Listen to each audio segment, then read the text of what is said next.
What's going on, guys? Welcome back, and are you ready for another retro review? Let's do this. Smash the subscribe button if you're into retro wrestling. I don't know how long we've got left to this network over here in the UK. Once everything moves over to Netflix, we don't know if the full library is moving over with it, whether all the WCW, ECW shows will move over there as well. Our fingers crossed that they do, and we can continue these retro reviews. We're talking about WCW Great American Bash. And it was a mixed card, mixed bag, but they kick it off with a really good match. You've got to go and check this one out. Alex Wright versus Brian Pillman. Two guys they don't do a lot with, haven't done a lot with, especially Brian Pillman. Start, stop, man. This guy was a star, and they just didn't take full advantage of him. They should have been higher up the card by now in '95, but he's losing to Alex Wright in the first match of the show. Very good match, one of the better matches of this show. Then you get a silly arm wrestling contest with Dave Sullivan. Oh, and Diamond Dallas Page. We're starting to see the Diamond Dallas Page character come into this now, and him becoming more of an in-ring character. And yeah, looking forward to seeing his evolution. Jim Duggan versus Sergeant Craig Pittman. Not good. 8 minutes wasted. Duggan wins by DQ. Pittman released the hold. He was in the ropes. Harlem Heat deserve a lot better than what they're getting at the moment. Sister Sherry's great with them. I'm loving that, and that complete package. Dick Slater and Bunkhouse Buck, not my favourite sort of tag team really. They've seen better days, and yeah, of course Harlem Heat are going to get the win here. They deserve a lot better here. They should have been tag champs. The Renegade beat Arn Anderson for the WCW TV Championship. That's right, the Team U Ultimate Warrior won a title in WCW in 1995. He beat Arn Anderson. Poor Arn Anderson.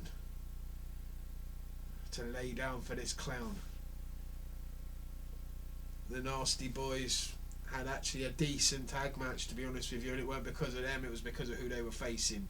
Now their gimmick might have sucked, and this was horrible creative, but Robert Eaton, or Bobby Eaton, or Earl Robert Eaton now they're calling him, and Lord Steven Regal, two great in-ring performers, two great talents. No doubt about it, two of the best to step in the squared circle.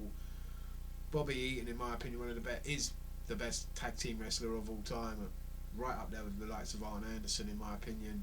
And yeah, they were a good team. This was a good match, one of the better matches of the show.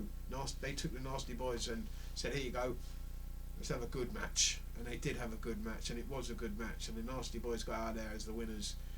But yeah, Eaton and Regal were fantastic as a team. Just the gimmick itself weren't that great. Sting versus Meng for the United States Championship. It was a Sting match. It was decent. Meng was cool, and it was okay for what it was. Sting gets the win, of course he does. You wouldn't expect Meng to win this one, and Sting's the United States Champion again. Ric Flair versus Randy Savage in the main event was a really good match. I enjoyed that one. Bit more violent than some of their other matches they've had previously. Like we saw them at WrestleMania 8 have a match, and I thought this one was better. Honestly did. I enjoyed this one a bit more. You had Angelo Poffo ringside getting involved as well. I didn't think they needed that and all that sort of stuff going on as well. Thought there was enough heat there between the two of Ric Flair and Randy Savage to have a good enough match and a good enough feud without the likes of Angelo Poffo getting involved.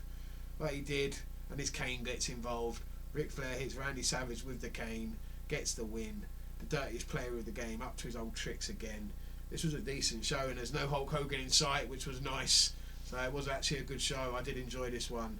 Let me know what you think down below. Thanks for watching this quick retro review, and I'll see you again for another one very soon. I think it's King of the Ring 95 up next. We've got to get through as many as we can before the network's gone. I'll see you next time. Thanks for watching. See you later, guys.